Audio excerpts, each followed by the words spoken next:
I've heard people say they support action on climate change, but not at the cost of our modern lifestyle. I mean, who wants to go back to living in caves and wearing animal skins, right? But you know what? All of the technologies I've used on this project have actually enhanced my lifestyle. This Tesla is perhaps the best example.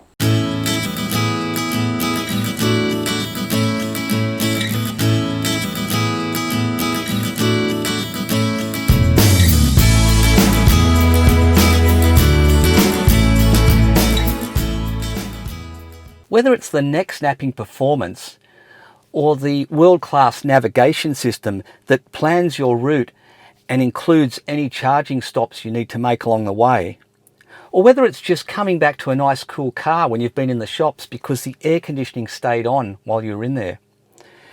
There are so many amazing features in an EV that you don't get in an ICE vehicle. Some of them are almost life-changing. Imagine this. You're driving home from work on a Friday night. You're feeling tired, but you're looking forward to the weekend with your family and maybe an outing or two. And as you turn into your street, you suddenly remember, oh, I forgot to fill up the car. So you do a U-turn, you drive back into town, find a service station, stand there like an idiot with a nozzle in your hand, and then you have to go in and queue up to make a payment, and then finally you can continue your journey back home. Well, if you own an EV, you'll never again know the pleasure of going to a filling station, because the EV fills itself overnight while you're asleep. Just like your mobile phone, when you get home, you plug your car in, and when you wake up the next morning, it's fully charged and ready to go. So how is it that EVs have all these amazing features that ICE cars don't have and probably won't ever have? Well, when Tesla started designing their vehicles, they adopted a principle called the software-defined vehicle. And this is a design principle that many of the legacy automakers are trying to copy now, but having limited success. And what it means is that every function in this car is controlled by a central processor using software. And that means that any parameter can be adjusted in real time while the car's driving. Whether we're talking about the electric motors, or the air conditioning, or the entertainment system, or even the headlights, they're all controlled by software. And that software can also be updated and improved via over-the-air updates. So this car actually gets better the longer you own it. So imagine another scenario. You've got a young driver in the family and you need them to run an errand in the Tesla, but you're worried they might go crazy with it. No problem. You just pick up your phone, open up the Tesla app, and you can set a speed limit on that car while they're driving it. Now imagine another scenario, God forbid, but imagine you're involved in an accident and there's a dispute over what actually happened and whose fault it was. Well, the entire incident will be captured on the cameras in this car. And I'm not just talking about a dash cam that points forward. This car has cameras all around it, so it will capture every angle of that incident. And then it will record it on a USB stick that sits inside the glove box. You can download that footage and give it to the authorities to prove what actually happened. Life-changing stuff. Now, all of these high-tech features are well and good, but EVs are expensive, aren't they? Well, in 2023, we had several new models of EV hit the shores of Australia, including the BYD Dolphin and the MG4, both of which have a price tag under $40,000. So that makes them competitive with an ICE vehicle. But it's true to say my Tesla was an expensive car. And so what would the ROI be on a car like this? As I've said before, I'm not focused on ROI, I'm focused on reducing my carbon emissions, but you can run the numbers and they look pretty good. My last ICE car used to cost me $80 a week to refuel, and I'd get about 500 to 600 kilometers of range out of that, which is about the same as I get out of this long-range Model 3. But the difference is, well, I charge the Model 3 from the rooftop solar, so it cost me nothing. But if I was charging it from the grid, it would cost me about $25 at 40 cents a kilowatt hour. So $25 versus $80, the EV is cost you about 1/3 the cost to run it, or to fuel it at least. But then you've got obviously service and maintenance. Now, when you drive your shiny new ICE car out of the dealership, the dealer knows that he's got you on the hook, because in the warranty it says that you must maintain that car according to their servicing schedule. And I know people will say, oh, but you can take it to any mechanic, you don't have to go to the dealer. But in reality, most people, including myself, do go back to the dealer because they want to know that it's all on the computer and it'll be easy if they have any problems with it in the future. And so, you know, you're up for $500 to $800 for servicing every year, and that's on a cheap car like a Hyundai. If you have a Porsche or a Saab or a whatever else, a BMW, a European car, you could be up to $2,000 a service. So if you add that to the fuel saving each year, you're talking, you know, at least $2,000 a year you're going to save between having the EV and having an ICE vehicle. And it could be over $3,000 a year. So even if you paid $10,000, maybe even $20,000 more for the EV, it's going to pay itself off over time. But what about the battery? Because I've heard, you know, batteries don't last very long, a couple of years and you have to replace it, and then it's going to cost you 15 grand to get a new battery in there, isn't it? Well, no, it's not. The battery in the Tesla is warranted for 160,000 kilometers or 8 years. Now, Tesla wouldn't put a warranty on their battery like that if they didn't have confidence in the product. And there are many Teslas that have been driving around now for 10 years or more that are still on the original battery, and the owners report that they've only seen a degradation of maybe 10% in the actual range of the vehicle. So these batteries last a long time. They're not like your battery in your phone. They have complex battery management systems that make sure the battery temperature is controlled and the rate of charging is controlled to optimize the longevity of the battery. So you don't need to worry about that. So there's a clear and compelling business case on owning an EV.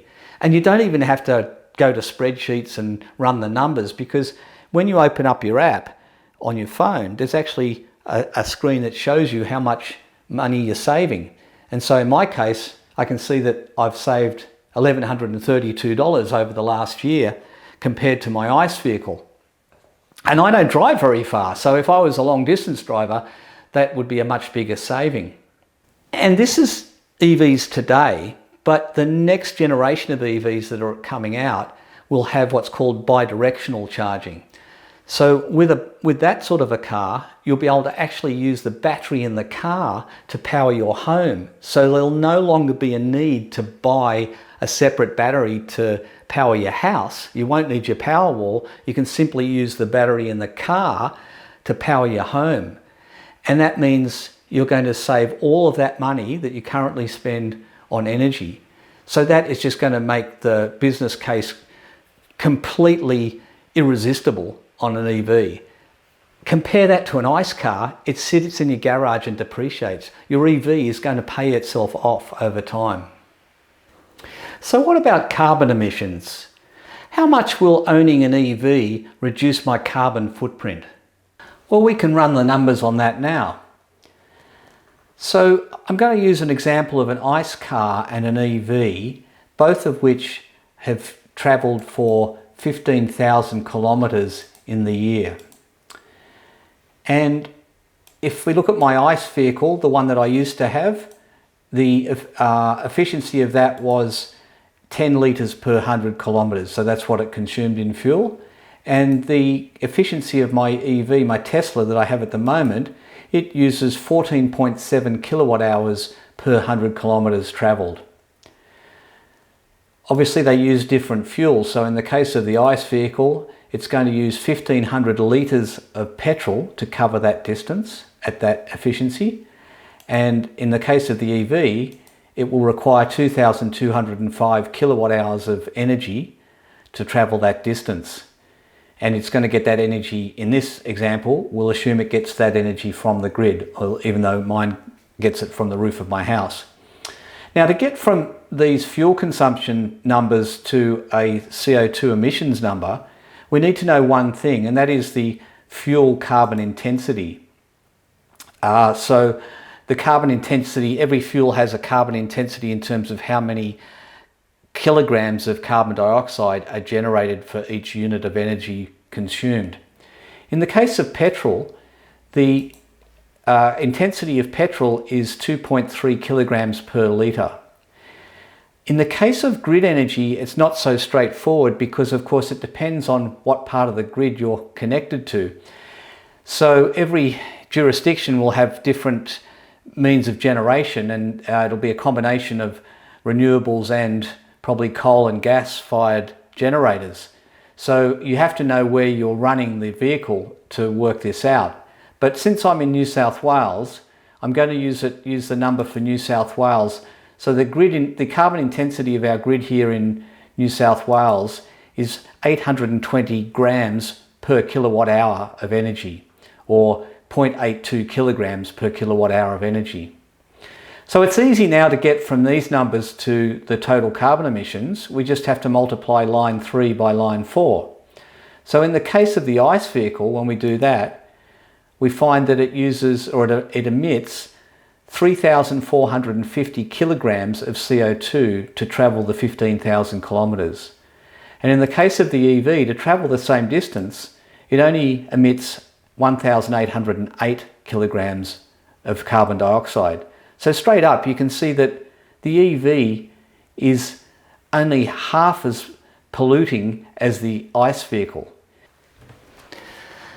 And this is really important to consider because you often hear people say, oh yeah, you can buy an EV, but if you're going to power it from the grid, it's going to use energy that was generated by coal, and so it's no better than a petrol car. Well, that's nonsense, because even if you're in one of the most polluting parts of the grid, it's going to produce far less carbon dioxide than a petrol vehicle ever will. So don't be put off by that argument. It just reflects the ignorance of the person who's saying it. Now, there's something that I want to deal with head on here, and that is FUD, or fear, uncertainty and doubt. There's a lot of this spread out there in the media, and particularly social media, by people that just want to spread disinformation to try and dissuade you from choosing to buy an EV. And I rather suspect that this is actually coming from the fossil fuel industry. They're sponsoring this so that they can cause confusion and doubt and keep selling us petrol and gasoline and diesel. So the first thing is that people say, oh, EVs are slow to charge. You know, you'll be standing around for hours waiting for your car to charge in the middle of your holiday. Well, that simply isn't the case, because most people will most of the time charge their EV at home, as I do. So it doesn't matter how long it takes to charge, because it'll be charging while you're asleep, just like your mobile phone does. Yes, when you go on a long trip, you will have to stop at charge stations along the way and top up. But that happens pretty quickly. If you only charge up to 80%, you'll normally get there within 15 minutes. So it's just long enough to go and have a comfort stop and maybe pick up a snack. And by the time you've done that, the car's ready to go. In fact, this happens to me quite regularly when I stop to charge at a charge station on the highway, and I'm inside buying a cup of coffee, and my mobile phone is sending me a text from the car to tell me that the car's ready to go. So it's ready before I am. It's not an inconvenience, and you only do it when you're on holidays, so it's not that often that you're actually charging that way. And so then you hear, oh, but you know, these EVs are always catching fire and burning people's houses down. Well, the fact of the matter is that if you examine the insurance data from America and from Australia, it turns out that EVs are 10 times less likely to catch fire than an ICE vehicle. And so you'd say, well, how come we don't hear about all these ICE vehicles catching fire? Well, that's because it's not newsworthy, right? An ICE vehicle catches fire, no one cares, right? But as soon as an EV catches fire, it's front page news. And again, this is just a fear campaign to stop people from wanting to buy EVs. The next thing is, you hear about this embodied carbon in the car. Gosh, it uses more carbon to make a EV than it'll ever use to make a petrol car. Well, think about it. The chassis and the body of the car are pretty much the same, so any embodied carbon is going to be the same between both of them. There is more carbon that goes into making the battery, that's true. But that carbon is offset within a couple of years of driving the car by virtue of the fact that you're not using a fossil fuel to power it. There's many reports, scientific reports that have been done on this, including by the Union of Concerned Scientists, and they've thoroughly debunked this myth about embodied carbon.